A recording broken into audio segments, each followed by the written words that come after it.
béni d'être là ce soir. Mais avant de commencer, je voudrais que tu salues 40 000 personnes en leur disant l'Église est une famille, si on ne t'aime pas, moi je t'aime.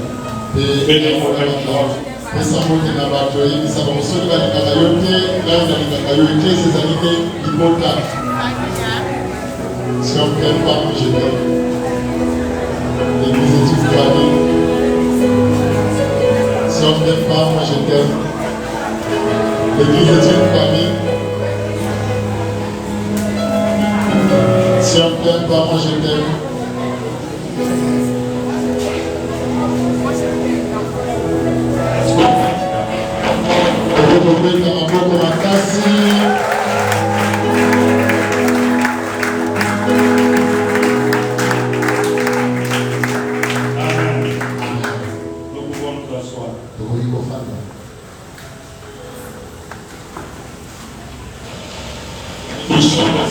Pour ton serviteur, l'apôtre Richard. Apôtre, encore merci pour l'invitation. Et nous bénissons tous les hommes de Dieu autour de l'apôtre. Et Dieu vous bénisse abondamment pour votre affection à notre égard. Alors nous allons commencer un enseignement qui a pour intitulé Opérer sous un ciel ouvert.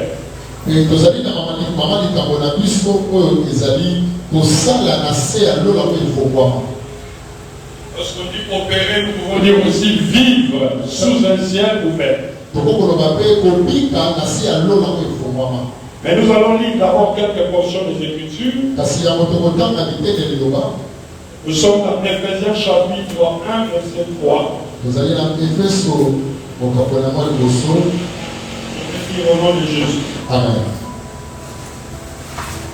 Béni soit Dieu le Père de notre Seigneur Jésus-Christ, qui nous a bénis de toutes sortes de bénédictions spirituelles dans les lieux célestes en Christ. Nous lisons rapidement dans Deutéronome chapitre 28, verset 12. L'Éternel t'ouvrira son bon trésor des ciels pour envoyer à ton pays la pluie en son temps et pour bénir tout le travail de tes mains. Tu prêteras à beaucoup de nations et tu n'en prêteras point. Nous sommes dans Matthieu chapitre 3, verset 16 à 17. Dès que Jésus il était baptisé, il sortit de l'eau, et voici les cieux s'ouvrir, et il vit l'Esprit de Dieu descendre comme une colombe et venir sur lui. Et voici, une voix fit entendre des cieux ces paroles: celui-ci est mon Fils bien-aimé, en qui j'ai mis toute mon affection. Amen. Amen. Nous pouvons nous asseoir.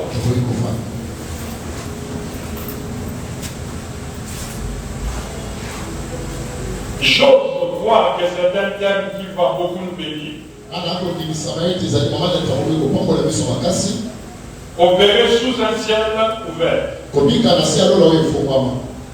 Nous allons introduire cet enseignement aujourd'hui. Et progressivement, nous allons terminer. Alors, je vais poser d'abord un fondement ce soir. La Bible dit ceci, que nous sommes bénis de toutes sortes de bénédictions spirituelles dans les lieux célestes.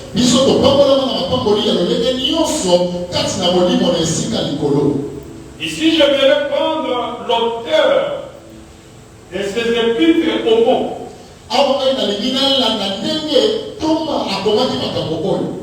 Je ne vais voir rien d'autre que ce qu'il a écrit ici. Il dit que nous qui sommes enfants de Dieu, Il dit que Dieu nous a déjà bénis. Et il nous montre l'endroit où Dieu a placé cette bénédiction. Il dit Dieu nous a bénis de toutes sortes de bénédictions.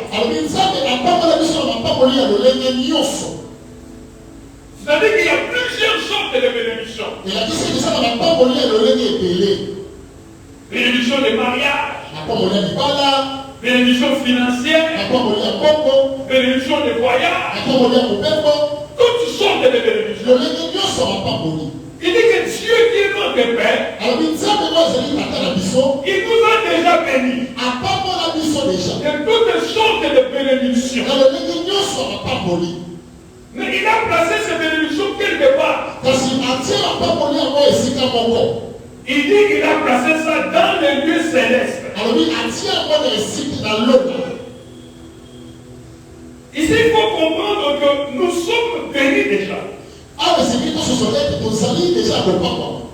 Mais ces bénédictions-là sont sous forme spirituelle. La bénédiction est encore immatérielle. Une bénédiction qui existe mais qui est invisible. Mais que pour que cette bénédiction-là te parvienne, pour que cette bénédiction-là devienne effective,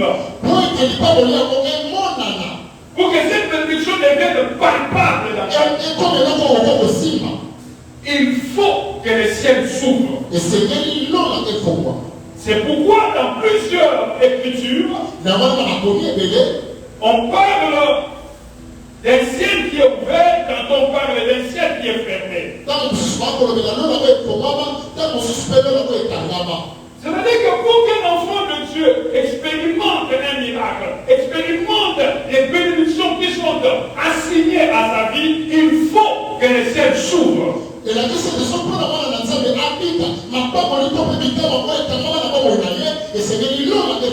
C'est pourquoi nous sommes parlés sur opérer sous un ciel ouvert.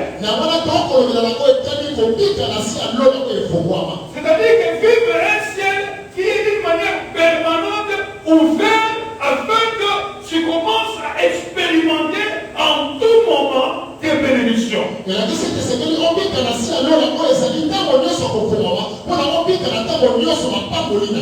Jésus veut dire à quelqu'un que ton ciel va s'ouvrir à partir de ce soir. À partir de ce soir, à partir de ce soir, je ne parle pas de demain.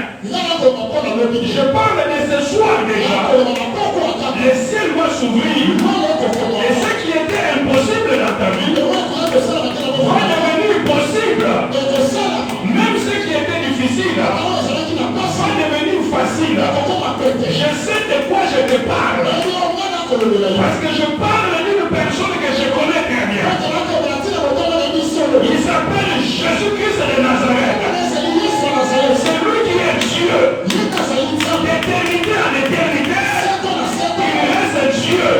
Et pendant que je parle, je sens sa présence ici pour déclencher des choses dans la vie de quelqu'un. Que celui qui a dit Amen, que l'atmosphère de ce message couvre sa vie. Opérer sous un ciel ouvert. Alors nous allons comprendre ces choses à partir de la vie de Jésus-Christ lui-même. À Jean ce récit. Vous savez, Jésus-Christ est né dans une famille ordinaire. Je vous épargne les détails qui sont liés à sa naissance, vous connaissez. Mais son père est charpentier. Menuisier charpentier. Quelqu'un d'ordinaire. Sa mère est une femme ordinaire. Et donc Jésus grandit dans cette atmosphère-là. Donc il est lui-même charpentier aussi. Parce que c'est le métier de son père. Il gère aussi les affaires dans la télé de son papa. Et le voilà qui grandit. Et Jésus-Christ atteint l'âge maintenant de 30 ans. Pendant 30 ans, Jésus-Christ est un homme ordinaire. Il est un homme méconnu. Il est un homme sans influence. Il est un homme, je veux dire, pauvre. Pendant 30 ans, personne ne le connaît en tant que leader. Tout le monde le connaît comme un charpentier du quartier. Mais à l'âge de 30 ans, alors là, quelque chose se passe. Dieu va susciter un homme du nom de Jean-Baptiste. Alors lui, il a une grande influence. La Bible dit qu'il est en train de baptiser les gens. Les gens de toutes catégories venaient vers Jean-Baptiste pour être baptisés. Et Jean-Baptiste était quelqu'un de très insolent. À des moments, il chassait certaines personnes. Il insultait certaines personnes. Race de vipère, tout ça. Alors il y avait un monde fou qui venait vers Jean-Baptiste. C'est un jour, Jésus-Christ décide aussi d'aller vers Jean-Baptiste. Il y a dans la vie de chaque personne un jour qu'on appelle un jour. Un jour qui peut changer tout dans ta vie. Et je pense que ce jour est aujourd'hui pour la vie de quelqu'un qui amène très fort. Non, donne-moi un amen vitaminé s'il te plaît. Que ça n'amène pas besoin de dominer mes pardons. Personne n'amène pas besoin de la classe de Bernard que nous sommes la c'est le jour de quelqu'un aujourd'hui. C'était le jour de Jésus. C'est le jour où les choses allaient changer dans sa vie. Il y a voilà qui s'approche vers le Jourdain. Papa, il y avait du monde au Jourdain. Il y avait du monde. Les gens étaient alignés pour recevoir les baptêmes. Lorsqu'ils ont vu Jésus-Christ en train de venir, alors je soupçonne quelque chose. Je soupçonne quelque chose.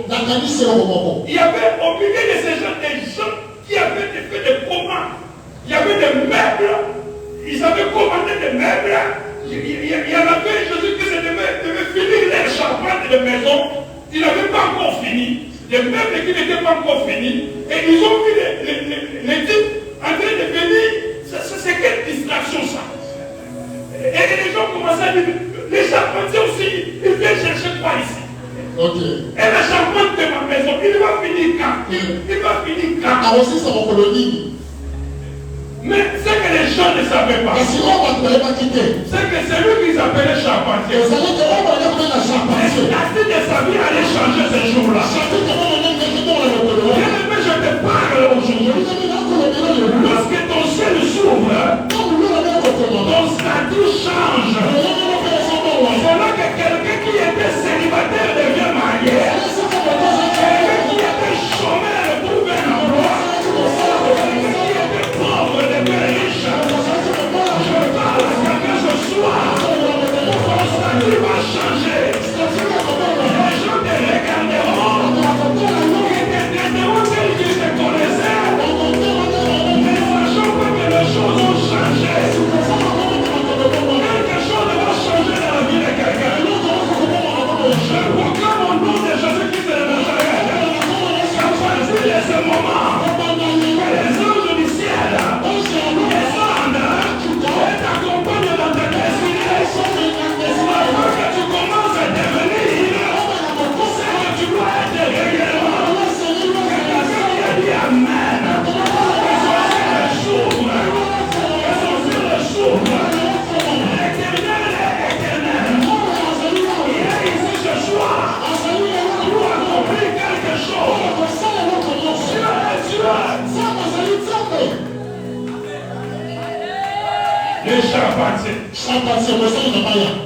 Jésus-Christ est en train de venir.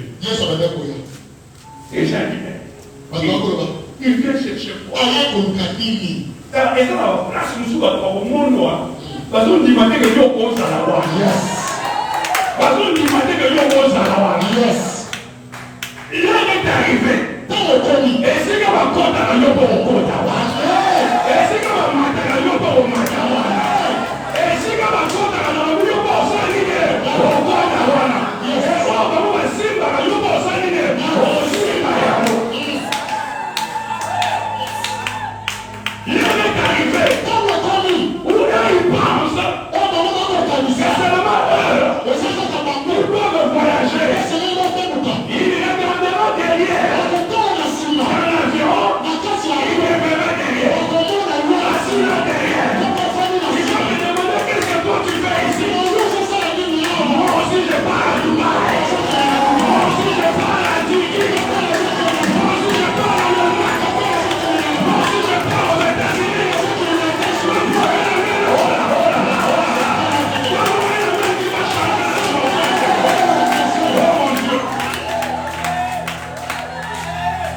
Les gens le considéraient toujours comme un fils de charpentier. Or, ce jour-là, 9 même pas Luc à 6. 6 même pas Luc à 9. Oh là là, que ton 9 devienne 6. Que ton 6 devienne 9. Oh là là. Il est en train de s'avancer. Ah, j'aime ce jour-là. C'est le jour de changement des choses. Pendant que les gens étaient en train de murmurer, Jean-Baptiste était dans l'eau. Lui, il a regardé. Les gens regardaient, voyaient le fils du charpentier. Mais Jean-Baptiste a vu autre chose. Le Seigneur a ouvert ses yeux. Lui, il a commencé à voir un agneau. Et il a dit, voici l'agneau des choses. Voici l'agneau des choses. Je prie ce soir que Dieu élève dans ta vie. Les gens de femmes qui peuvent voir ce que les autres ne voient. Qu'il voit des choses que les autres ne voient pas. Ce soir, moi je te regarde, je vois des grandes choses. Je suis en train de voir un grand homme d'affaires. Je suis en train de voir une grande femme d'affaires. Je suis en train de voir un homme élevé. Je suis en train de voir une femme élevée. Qui te soit fait selon ta foi. Et c'est comme ça qu'il va s'approcher. Il se présente devant Jean-Baptiste. Jean-Baptiste est traumatisé. Parce qu'il vient de voir la réalité.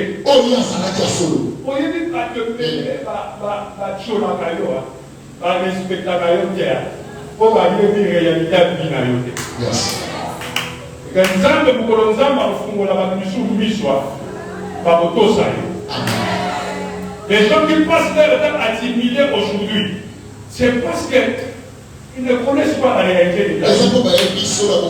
Mais le jour où Dieu va ouvrir les yeux pour voir ce que Dieu est réellement, je veux que tu dises à ton voisin, je ne suis pas n'importe qui. Ne t'es pas clamé très fort pour le voir.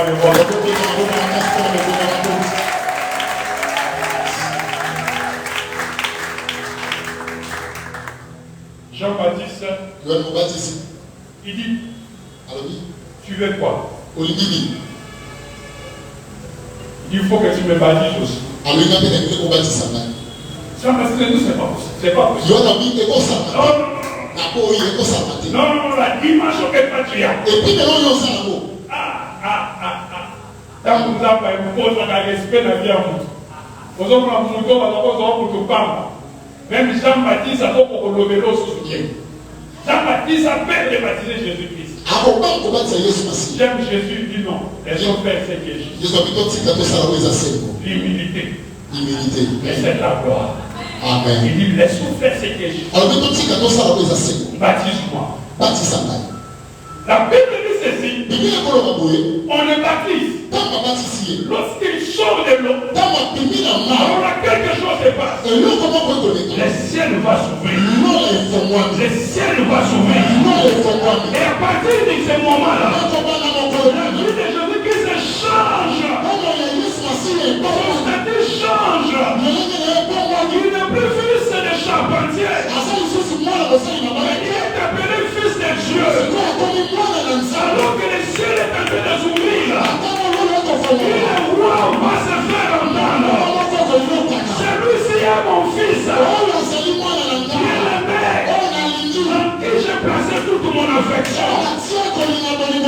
Ma prière ce soir, c'est que le ciel de quelqu'un s'ouvre. Et à partir de ce moment-là, la vie de Jésus change. La Bible dit ceci, sa renommée.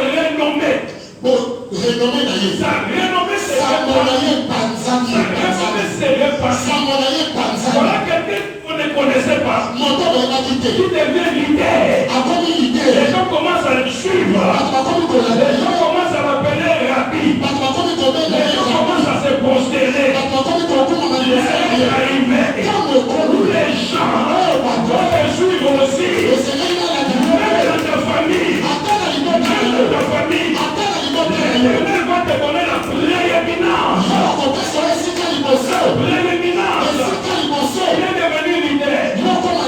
Il y a des gens qui n'ont pas de valeur même dans leur vie.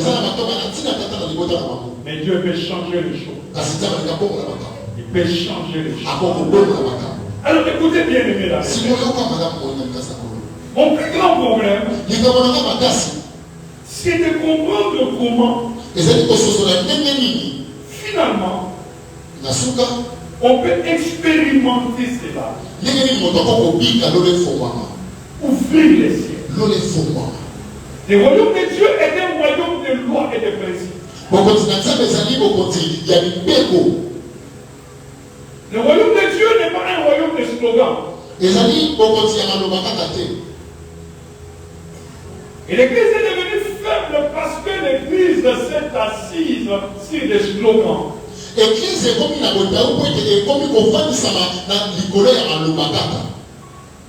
Mais l'église doit entrer dans la sphère du comment.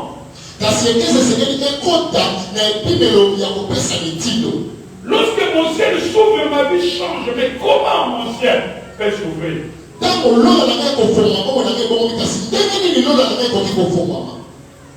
La première chose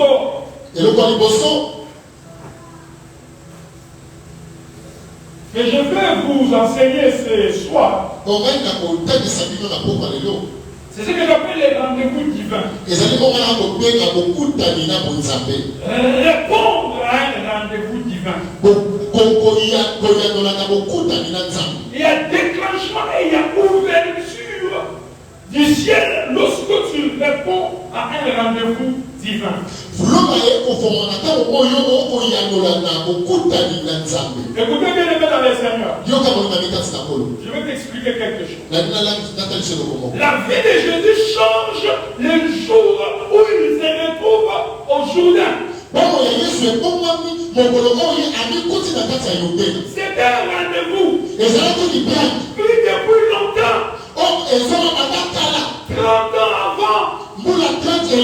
Il avait pris ses rendez-vous avec Jean-Baptiste. On allait se retrouver au Jourdain. On va se retrouver au Jourdain. Vous savez, quand Jésus-Christ et quand sa mère était enceinte, la mère de Jean-Baptiste aussi était enceinte. La Bible dit qu'un jour, elles se sont croisées. Les deux femmes se sont croisées. Jésus-Christ était dans le ventre de sa mère, dans un milieu aquatique. Jean-Baptiste était dans le ventre de sa mère, dans un milieu aquatique aussi. Quand les deux femmes se sont croisées, la Bible dit que les deux enfants qui étaient dans leur ventre respectif avaient commencé à bouger. Je me permets de soupçonner quelque chose. Pendant que les femmes étaient en train de communiquer. Mais quand on va dire que si on a Et des enfants étaient aussi en train de se parler. Nous nous sommes croisés aujourd'hui dans un milieu aquatique.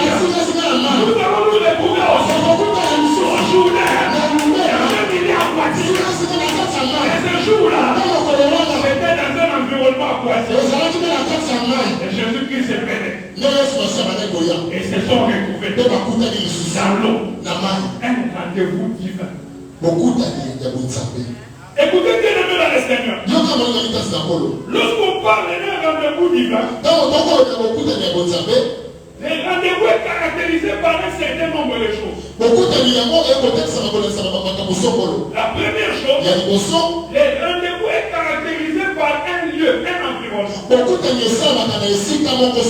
Une adresse. Tu me donnes rendez-vous, mais où on va se voir?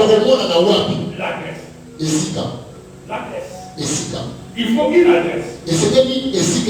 Et lorsqu'on parle de l'adresse, il faut savoir que la première adresse est d'abord physique. Lorsqu'on parle de l'adresse, on voit d'abord l'adresse physique. Ça veut dire quoi? Ça veut dire que ton ciel ne s'ouvre pas n'importe où. Ton ciel ne s'ouvre pas n'importe où. Il y a des endroits. Lorsque tu arrives à ces endroits, c'est l'adresse du rendez-vous. C'est la terre. C'est ton rendez-vous divin. C'est l'environnement. C'est ton rendez-vous divin. C'est pourquoi bien aimé dans le Seigneur. Prends au sérieux cette écriture qui dit les pas de l'homme ne sont pas en son pouvoir, c'est l'Éternel qui les dirige.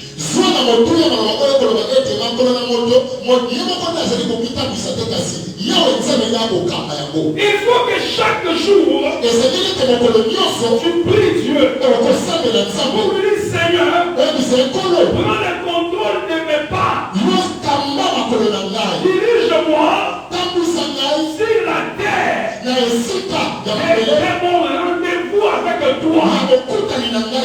Pour que mon ciel soit ouvert et que je sois béni. Bien-aimé dans le Seigneur, beaucoup de personnes vivent sous un ciel fermé parce qu'ils sont au mauvais endroit.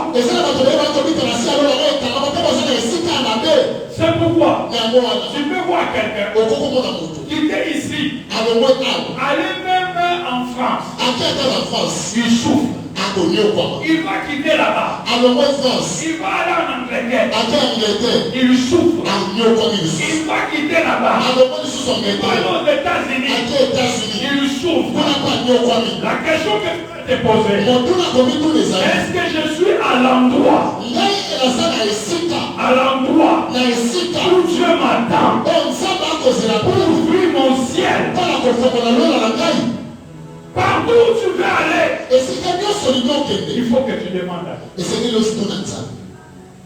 Je vais aller loin, même plus loin.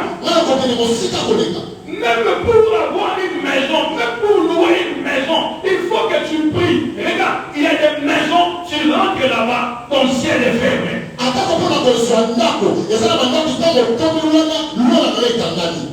Il y a des maisons. Tu rentres chômeur. C'est dans cette maison-là que tu trouves le travail. Tu rentres célibataire. Dans cette maison-là, tu es marié. Tu rentres sans enfant. Dans cette maison-là, tu as des enfants. Mais il y a aussi des maisons. Tu es rentré dans cette maison. Tu travaillais. Mais cette maison, tu perds ton travail. Tu étais marié. C'est dans cette maison-là, tu es divorcé. Tu avais les enfants, mais dans cette maison-là, tu commences à perdre. C'est pourquoi il faut prendre au sérieux la notion du rendez-vous divin. Jésus-Christ a vu son ciel s'ouvrir. Parce qu'il était là où il devait être. Là Là où il devait être. C'est très important. Et je connais un couple. Un couple jeune. Vraiment, ils étaient en train de bien évoluer dans leur vie. Donc, travailler quelque part, la femme travaillait quelque part. Ils avaient leurs deux enfants. Et à un moment comme ça, ils ont pris tout l'argent qu'ils avaient et économisé. Ils ont fait des démarches. Ce sont de nouveaux âges. Et finalement, ils ont divorcé.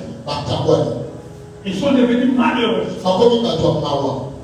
C'est très important de prier Dieu. Selon le psaume 32, verset 8. Dieu fait une promesse importante dans cette psaume. Il dit, je t'instruirai. Je te montrerai la voie que tu dois suivre. Je serai ton conseiller. Et j'aurai les regards. C'est Dieu qui dit ça. Et moi, chaque jour dans ma vie,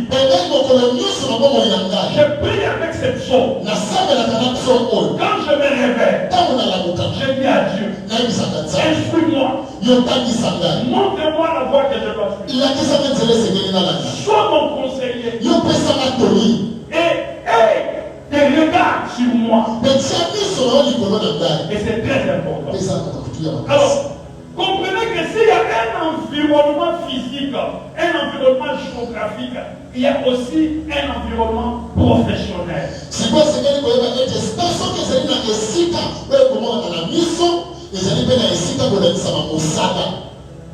Écoutez bien, le Seigneur. Tu n'es pas béni en faisant n'importe quoi. Il y a quelque chose. Si tu touches à la chose, ta vie change parce que ton ciel s'ouvre.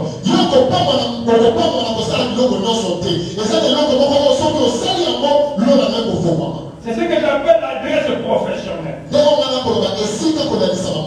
L'adresse professionnelle. Et c'est très très important. Écoutez bien dans le Seigneur.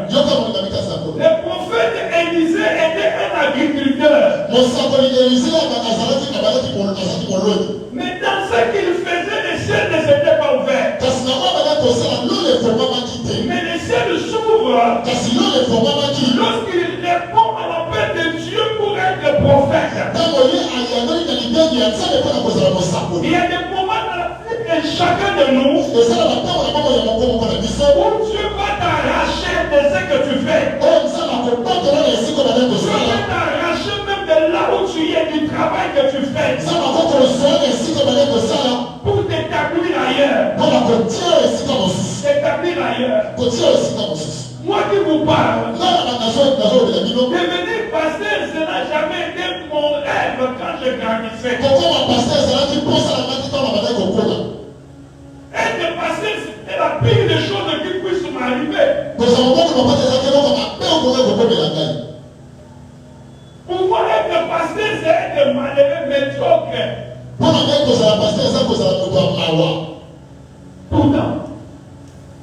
Pourtant, Dieu m'a arraché. C'est ce que je croyais être une bénédiction pour moi. Pour faire de moi un prédicateur de l'évangile. Et en prêchant l'évangile, mon ciel est ouvert. Je parcours le monde en prêchant l'évangile. Je monte les avions pour prêcher l'évangile. Avec des billets d'avion parfois que moi-même je ne paye pas. Que les gens payent pour moi. Pour prêcher l'évangile. Des billets de business class. Que les gens payent. Pour que je prêche l'évangile.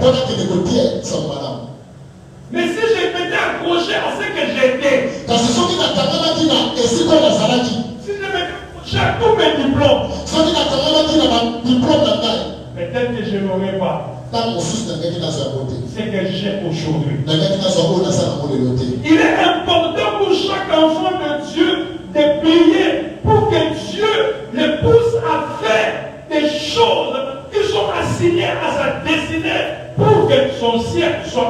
Et ça, on doit être témoin de Nzambe, mais sur Assemble la Nzambe, pour que Nzambe a tenu qu'à Asala, mon salaire est quand même destiné d'ailleurs, pour que l'on ait fondement. En parlant de l'environnement de la Grèce, il y a aussi la Grèce spirituelle. Nous avons une histoire dans le livre de Ruth, chapitre 1, au verset 1 à 5. C'est l'histoire d'un certain monsieur du nom d'Elimelech. La Bible dit qu'il vivait à Bethléem. Lui, ses deux fils et sa femme Naomi.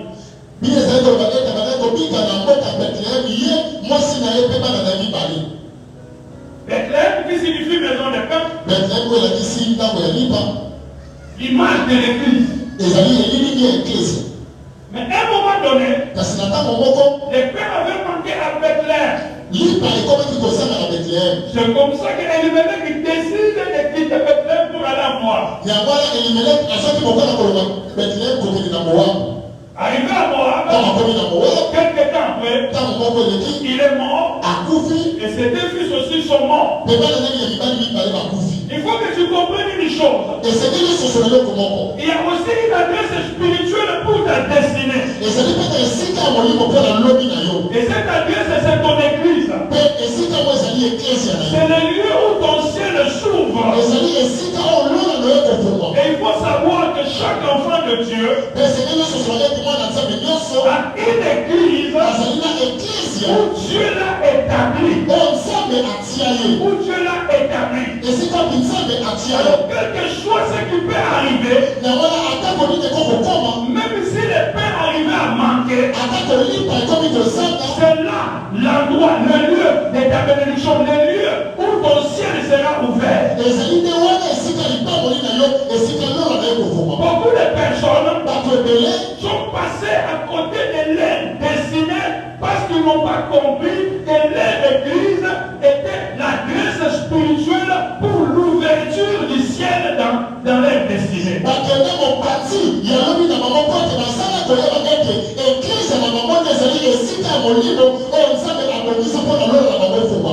Je connais un frère que nous avons encadré.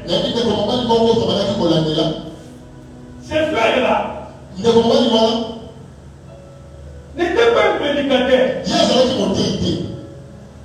Mais il voulait être prédicateur. Il n'était pas prédicateur, il était zélé. Mais il n'était pas prédicateur. Et il y a des gens qui confondent les ailes. Il est zélé, il pense que Dieu l'a appelé pour faire des choses.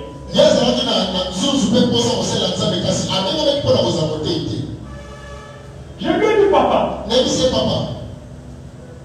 Dieu a placé en toi des grandes choses, mais tu n'es pas appelé pour être prédicateur.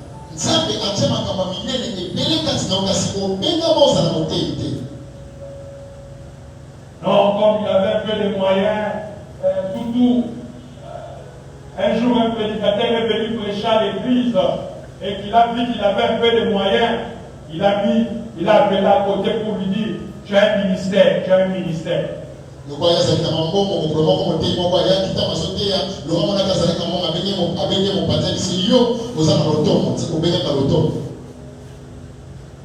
genre de personnes qui, quand ils viennent dans les églises où ils sont invités, ils commencent à prophétiser sur les gens. Toi, tu es ceci. Je vais ouvrir une parenthèse pour vous dire quelque chose. Il n'y a pas plus grand prophète que votre propre pasteur.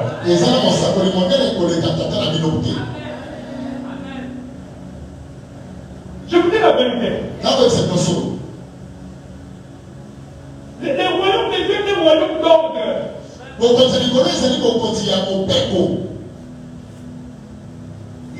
ne peux pas commencer des choses liées à ta destinée en passant par d'autres personnes.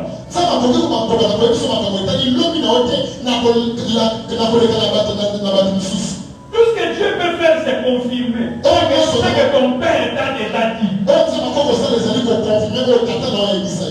Ou ce que les serviteurs dans ton église t'ont déjà dit. Ainsi peut partir. Dès qu'il est sorti de l'église, na église. sa vie a commencé à dégringoler. Bongo nibali kokita. Il a été totalement ruiné. Ye assis azalaki nyonso. Par terre. Nase. Les jours où il est revenu vers nous, mokolo azoke pa na biso. Il n'avait même pas de chaussures. Azalaki ata na sabatu te. Un homme qui roulait en Mercedes. Moto azalaki kotambola na Mercedes. Un homme qui avait des maisons avec des locataires. Moto azalaki na bandako tia balokataire.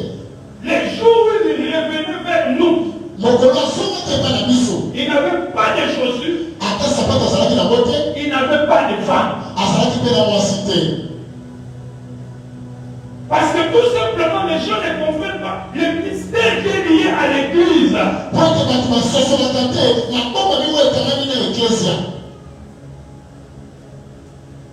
Il y a pour chacun de nous une adresse spirituelle.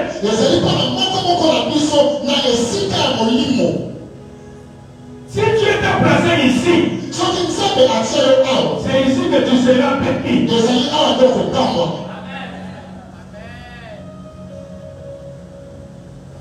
Jésus dit à Dieu, je suis le simple et toi tu es le sarment.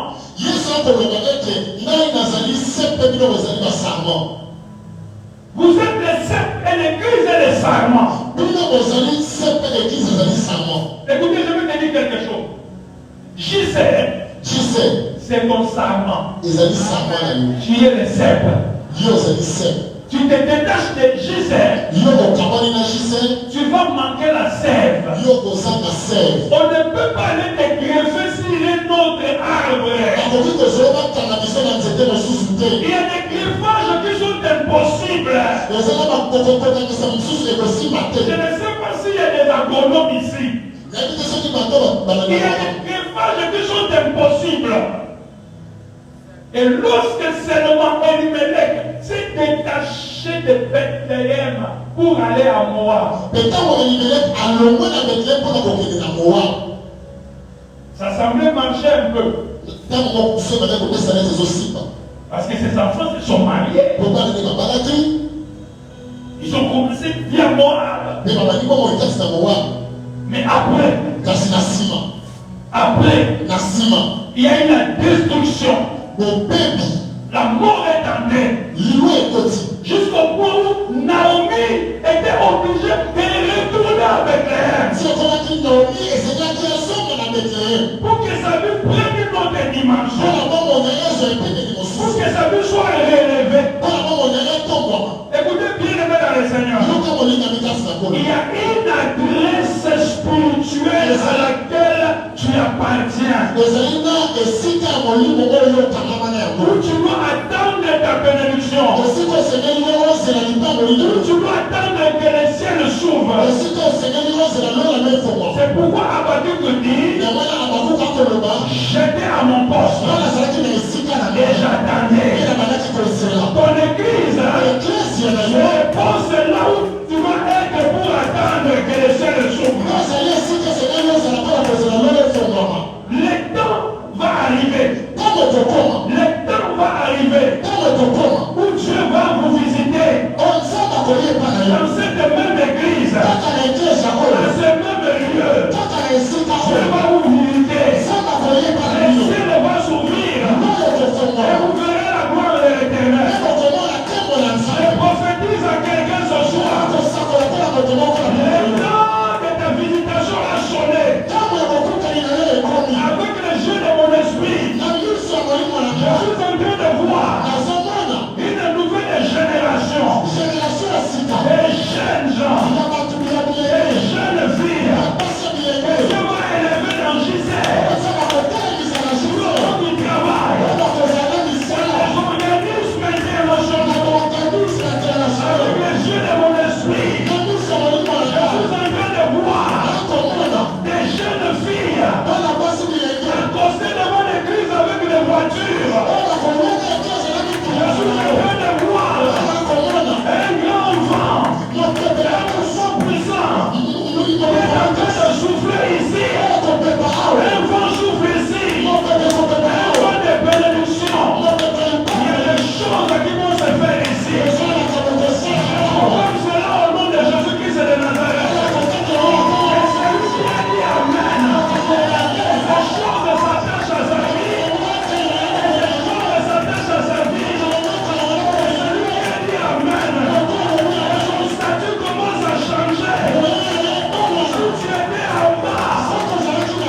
Tina Tenanga.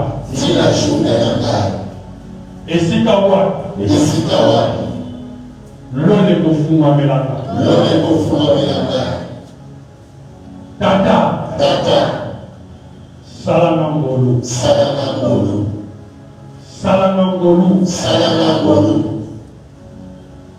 Musala nyonso na kosala. Commerce nyonso na kosala. Nyonso na kosimba. Ezala eloko ekomemelanga lipamboli. Ezala eloko ekofungola lola. Tata. Salangangolu.